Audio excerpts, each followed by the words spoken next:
Greetings and salutations. Greetings and salutations. Welcome back to the channel. Today we've got a little detour story for you. A quick side trip that we made on our way to the Harley Davidson Homecoming Festival. Thanks to my wife, who grew up in the greater Chicagoland area. We decided to check out one of the Midwest's most unusual attractions, the Gold Pyramid House, in between Wadsworth, Illinois, and Gurnee, Illinois. And it is unusual. Unusual. So unusual. And we're going to share it with you on today's Graybeard Biker.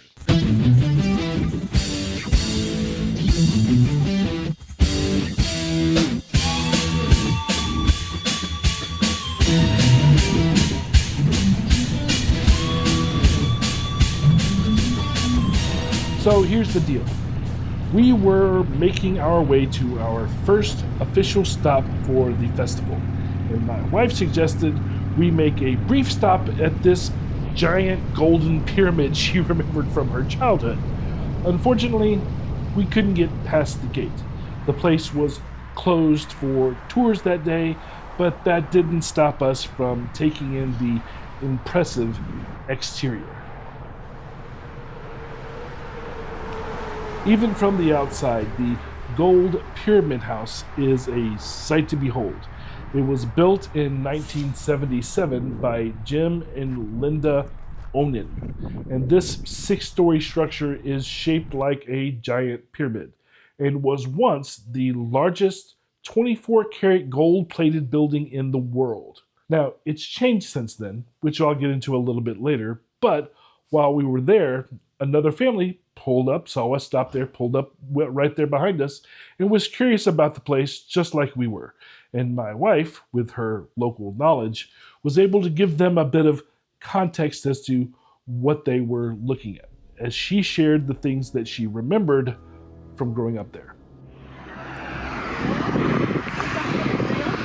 But Onen's, this is his private residence. Oh, wow. This is somebody's house. Okay, maybe we were thinking about this park inside. Well, yeah, so do we. But it's actually someone's private house. There's a family, the Onen family. They own a bunch of businesses in the county. Okay, we are at the Gold's Pyramid House. The Gold's Pyramid House here in Gurnee, Illinois. I think it's Gurnee. And this over here, I don't know exactly all the details. I know rumor, and I think that these are right. This over here is a private residence, believe it or not. The Pyramid House, I'm not sure when it was built, but there was a gentleman who was really big into archaeology, as you can imagine, and digging up artifacts and everything like that. I think he might have actually done that in his career. And he always, I don't know if he did it or if he was really interested in it. To be honest, I think he was just really into it. And when he decided to build this house out here in Gurnee, I mean, we're in the middle of cornfields, y'all. I mean, it's just cornfields. Boom, random pyramid, because he decided if I'm gonna build a house, I'm gonna build a pyramid, damn it. And so he did, and he had a lot of problems getting sanctions for, or building permits and stuff like that in the city to build it. And especially the big pharaoh, that gold statue, there were some really big permit problems with the gold statue. And so anyways, this gentleman has since passed away. It is still a private residence, but it is a museum of the artifacts and stuff that he has gathered over his lifetime and purchased, and maybe even did visits and found, I think. But there's also like a shed over here that's got hieroglyphics and stuff on it. I have never been in the Pyramid House. Never been in it. Do you know how to get in it? I mean, is it you gotta get tickets or something? I don't remember. I think you do. I think they have tours. Maybe you pay through them, or maybe you just have to be there at certain times.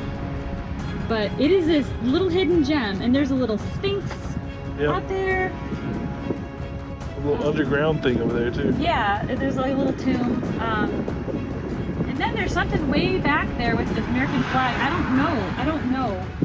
All I know is this is a private residence, which is what's so interesting about the whole thing. This was just a dude that liked pyramids, and like, why not, Okay, so I think it was Jim Onen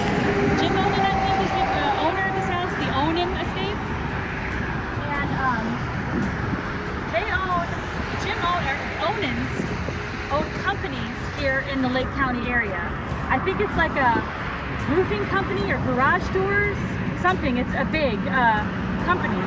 And I think garage doors is one of the things that he does. Lots of money.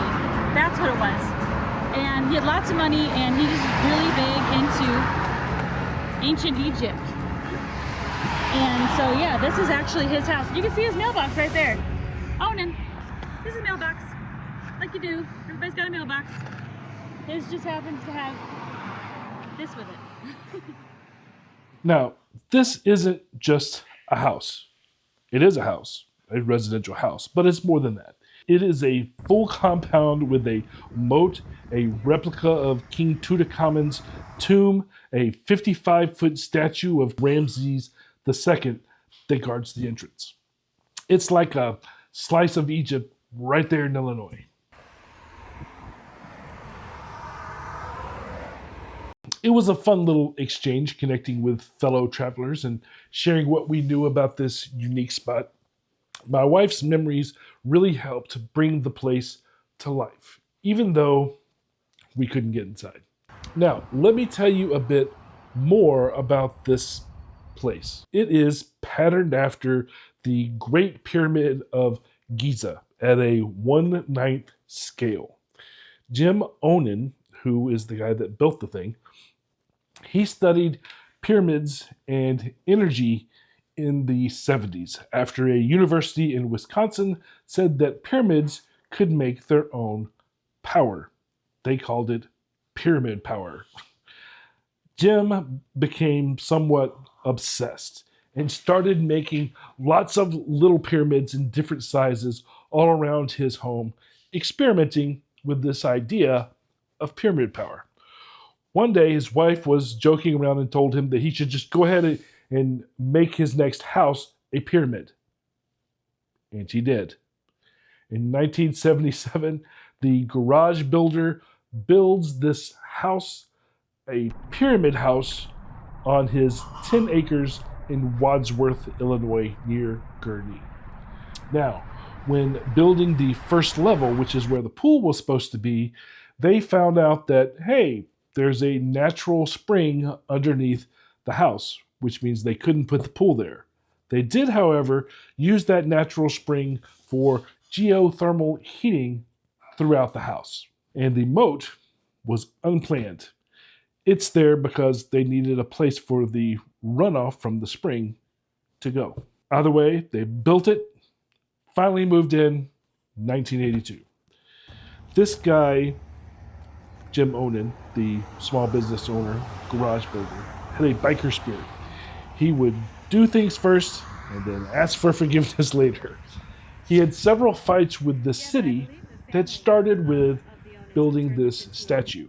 He had asked, "Do I need a permit to build a statue?" And they were like, "No, you don't." That's before they found out it was going to be 55 feet high. Then they had a problem with it. So what did he do? He faked the size by molding up pounds of dirt all the way up to the knees of the statue so that it measured shorter and would pass inspection. I like this guy. Then more problems when he wanted to open it to the public because it was zoned as a residential home. And when he wanted to open it up to the public and make it a museum, the city, it's not what they agreed to. So fights ensued there. As things moved along, the city asked Onan to remove the gold that was on the outside of the house. They had several excuses. One, they said the neighbors complained. Well, they knew all their neighbors and the neighbors didn't say anything. They said that it was causing accidents because the shimmering from the gold was attracting cars and causing accidents. Well, they lived on the road. They knew if there was any accidents. So what Onan decided to do was just to cover it up with a dome. Then no one could see it. All they saw was this big biodome over the top of the house. Then there was a tornado that broke the dome and damaged the house. After that, he did remove the gold plates and replaced it with paint. Now, this house was sought after. Muhammad Ali wanted to buy it at one point. Michael Jackson wanted to record a music video there. You can only assume that that would have been Remember the Time. But this place was plagued by issues. It actually caught on fire. I don't know the whole story of how it caught on fire, but it caused a lot of damage. I think the fire was in 2017, and it caused them to shut down for a time.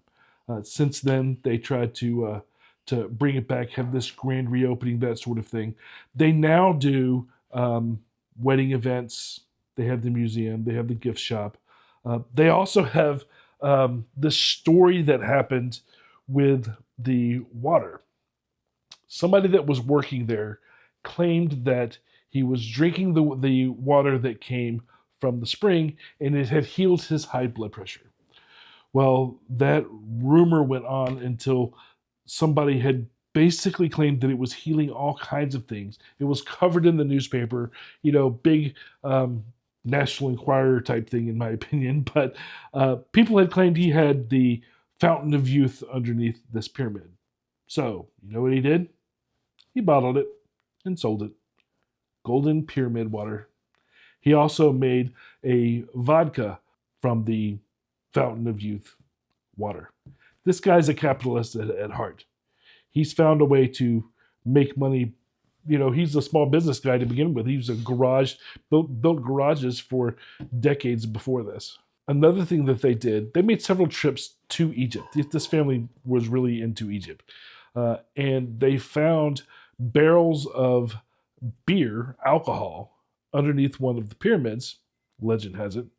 And so Jim Onan brought back some of the beer from underneath the pyramid, sent it to Chicago, had people reverse engineer it using ingredients that were available in modern day, and then made pyramid beer.